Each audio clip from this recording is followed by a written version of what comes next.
Olá, boa tarde. Devido às minhas funções profissionais, eu sou uma figura conhecida há mais de 40 anos e por isso tenho uma exposição pública maior que a maioria das pessoas. Por isso mesmo, e desde que tenho redes sociais, eu tenho partilhado não só muitos aspectos, muitos momentos felizes da minha vida profissional enquanto apresentador de televisão, mas também alguns aspectos da minha vida pessoal ao lado do meu companheiro há 25 anos, o Rui. As receitas, momentos únicos, por exemplo, relacionados com viagens que possamos fazer em conjunto, etc, etc. Mas eu sempre entendi que a dor é uma coisa muito íntima e por isso mesmo não é partilhável. Esta foi a razão que levou a que nada publicasse durante a última semana sobre a partida da minha mãe. E nada publicasse aqui nas minhas redes sociais. Faço hoje. E faço hoje porque para já quero agradecer do coração as inúmeras mensagens de carinho que eu fui recebendo ao longo desta semana nas minhas redes sociais. Depois porque estou muito grato à vida por me ter dado a minha mãe durante 69 anos, por me ter emprestado durante tantos anos. Sinto-me um privilegiado, por isso mesmo. E depois porque nestes momentos mais difíceis eu também entendo que as memórias têm o poder, podem ter o poder de nos estrangular, mas também têm o poder de nos trazer a alegria. E por isso hoje eu sinto-me mais sereno para falar da minha mãe. 8 dias após a sua partida. Eu estou a falar-vos de uma mulher que aparentemente, e já vão perceber porque é que eu digo aparentemente não era uma mulher de afetos, não era uma mulher de toque, tal como eu não sou. Não era uma mulher de beijos, dava um ou outro beijo, mas de modo fugidio, não era uma mulher de abraçar. E eu sempre procurei entendê-la, porque estamos a falar de alguém que nasceu em 1923, há 101 anos, portanto, numa época situada entre duas grandes guerras mundiais. A primeira tinha passado poucos anos, 16 anos depois aconteceria o segundo conflito mundial. E se bem que Portugal não tenha sido envolvido no segundo conflito mundial, o que é certo é que as marcas de algo tão terrível que aconteceu também chegaram a Portugal. Por exemplo, o racionamento da comida é apenas um dos exemplos. Por outro lado, a minha mãe era a terceira, era a filha mais nova de 3 irmãos. Havia existido uma irmã que morreu de tuberculose. Esta também é uma época da tuberculose, enquanto flagelo social. Era a mais nova de 3 irmãos e já não havia conhecido o conforto que os seus irmãos mais velhos tinham experimentado. O meu avô Manuel, não tenho lembrança alguma do meu avô Manuel, mas dizem que herdei este requebro na orelha. O meu avô Manuel já tinha estourado o património da família com mulheres e no jogo. Aos 17 anos, a minha mãe faz-se à vida e sai de casa. Tal como eu fiz. Tal e qual aos 17 anos, também saí de Coimbra, da casa da minha mãe, e fiz-me à vida. Fiz-me ao sonho. E ao sonho de ser apresentador. Era uma mulher que gostava muito de ler. Sempre a vi rasgar a noite, como eu costumo dizer, lendo romances. Gostava muito de cinema. Aliás, eram quase religiosas as matinés da RTP ao domingo, em que nós os dois chorávamos muito se o filme fosse um drama. Era ela que nos levava ao cinema, a mim e ao meu irmão, para vermos os desenhos animados, para vermos os filmes infantis, mas mais tarde foi com ela que eu fui ver o meu primeiro filme para 9 anos. Havia essa classificação etária na altura. Digamos que esse filme, que aliás acaba por ser o filme da minha vida, My Fair Lady, marca a passagem da infância para o início da adolescência. E sempre que eu ouço esta canção, talvez a canção da minha vida,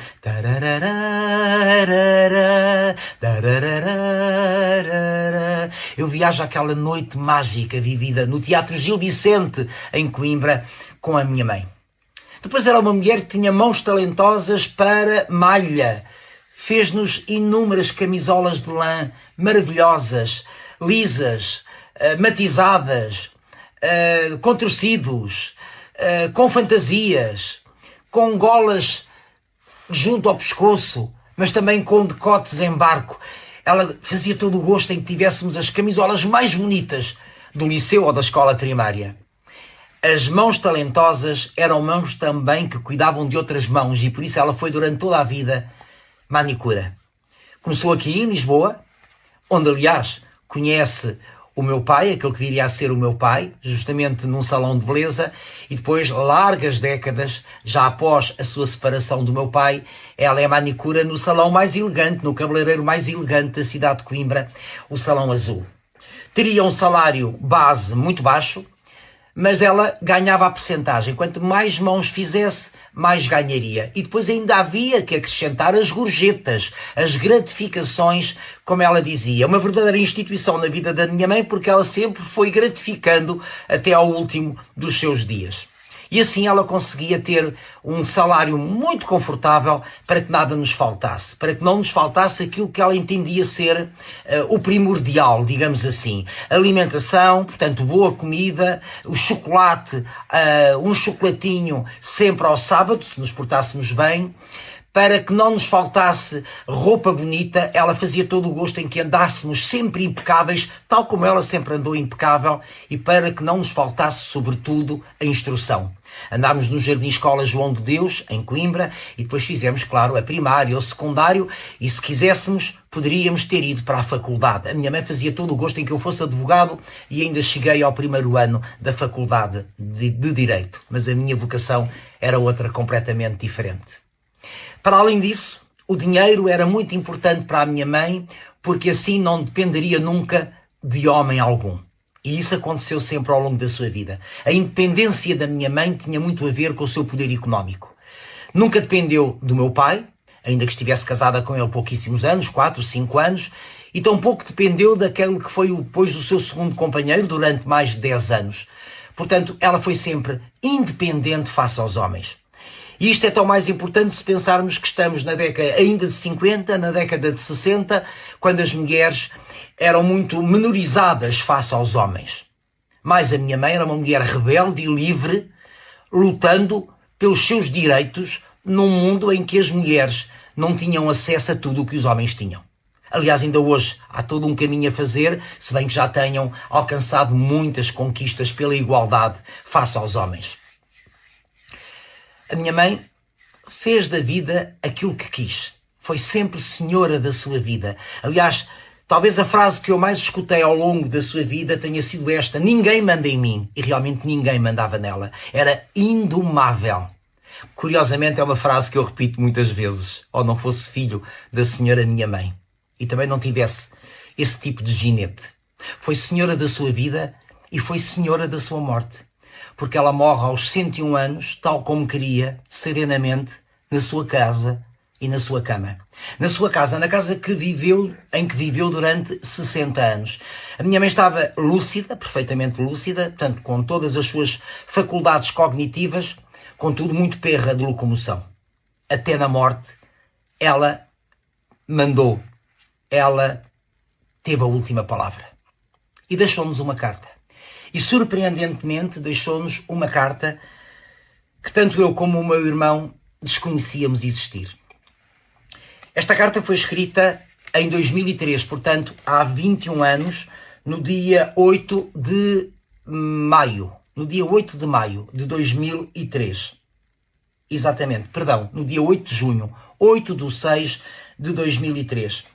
Apenas o neto Filipe, o seu neto mais novo, sabia da existência desta carta endereçada aos filhos Manuel Luís e Carlos Jorge Sousa Goxa, da mãe Maria de Lourdes. Este neto era muito importante para a minha mãe. Aliás, esta avó era importantíssima para este neto. Este neto, sempre que saía da escola primária, do liceu, portanto, sempre que saía ou da escola primária ou do ensino secundário, ia para a casa dela e passava toda a tarde com ela até que o pai o fosse buscar. Mesmo no tempo da Faculdade de Economia, porque ele realmente licenciou-se em Economia, o Filipe, sempre que havia festas de estudantes, ia dormir à casa da avó. E, portanto, estabeleceu-se aqui desde sempre uma cumplicidade única entre avó e neto. A minha mãe ter-se-á sentido mal na noite de 8/6, na noite de 8 de junho de 2003. E então resolveu, talvez pensando que iria morrer, resolveu escrever uma carta para os filhos. No dia seguinte, confidenciou com o neto Filipe, partilhou este segredo e pediu-lhe para que a carta só fosse aberta após a sua morte. E assim aconteceu. No domingo passado, o Filipe vive aqui na zona de Alcochete, com a sua mulher, com os seus filhos. Foi a Coimbra, claro, para se despedir da avó e para estar presente nas cerimónias fúnebres. E lembrou-se, eu não sei se ele ter-se esquecido da existência desta carta, o que é certo é que guardou este segredo durante 21 anos. Ou então lembrou-se que existia esta carta e foi à procura dela à casa da avó. Vasculhou tudo, ele confidenciou-me na passada terça-feira, vasculhou tudo e chegou mesmo a pensar que talvez isto fosse apenas fruto da sua imaginação. Tivesse imaginado que a avó tinha escrito uma carta e partilhado com ele um segredo. O que é certo é que a encontrou numa última gaveta da cômoda do quarto e dentro de uma agenda. E lá estava a carta para os filhos. Uma carta de amor. Surpreendentemente, uma carta de amor. O amor que nunca havia verbalizado em vida. Eu julgo que hoje estou capaz de a partilhar consigo. Meus filhos Manuel Luís e Carlos Jorge, quando morrer eu quero ser cremada. Mais uma vez vos peço, quero ser cremada e deitem as minhas cinzas ao mar porque eu sou da terra dos pescadores. Estarei sempre com vocês. E peço que não sofram com a minha partida, mas não se esqueçam de mim. Eu sempre vos amei muito, foram a minha alegria. Foram a coisa mais linda e melhor que eu tive na vida. Eu por vocês daria a minha vida. Sejam amigos. E de vez em quando, pensem na vossa mãe e mandem-me um beijo. Que eu recebo onde estiver. E também vos mandarei muitos para vocês, meus filhos, para os meus netos, para a Isabel e para o Rui. Muitos beijos.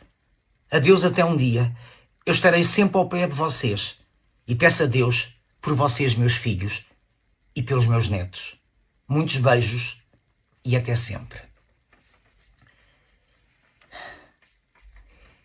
É a minha mãe a surpreender-nos após a morte. E eu tenho a certeza que ainda me vou surpreender muito mais. Eu sei que há muitas histórias que ela partilhou apenas com o Rui. Não sei se algum dia eu vou conhecer essas histórias. Eles eram muito amigos. Mas eu sinto que o Rui é guardião dessas memórias e possivelmente não mas vai passar por respeito à minha mãe. Um beijo, mamãe. E obrigado.